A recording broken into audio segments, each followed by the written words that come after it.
नमस्कार मैत्रिणींनो, आज आपण बघणार आहोत मुरमुऱ्यांचा चिवडा. तर त्यासाठी तुम्ही मुरमुरे पहिले भाजून घेतले कोरडे. नंतर त्यामध्ये टाकण्यासाठी खोबरं, मिरची आणि कोथिंबीर कट करून घेतलं. नंतर धनिया आणि तीळ, शेंगदाणे, हळद, तिखट, थोडीशी मोहरी, कढीपत्ता हेही घेतलं. एका पातेल्यामध्ये तेल गरम करून घेतलं. तेल छान गरम झालं की ते चेक करून घ्यायचं. त्यामध्ये मोहरी टाकून मोहरी छान तळतळली की लगेच त्यामध्ये कढीपत्ता टाकायचा.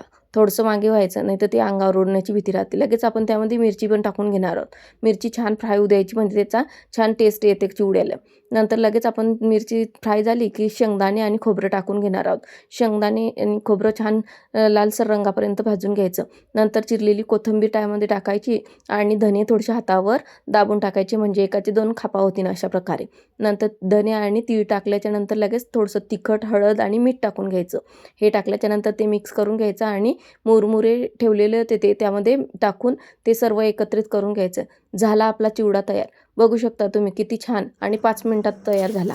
ह्या आवाजावरून तुम्हाला समजलंच असेल की चिवडा किती क्रिस्पी झालेला आहे. व्हिडिओ आवडला असेल तर लाईक करा.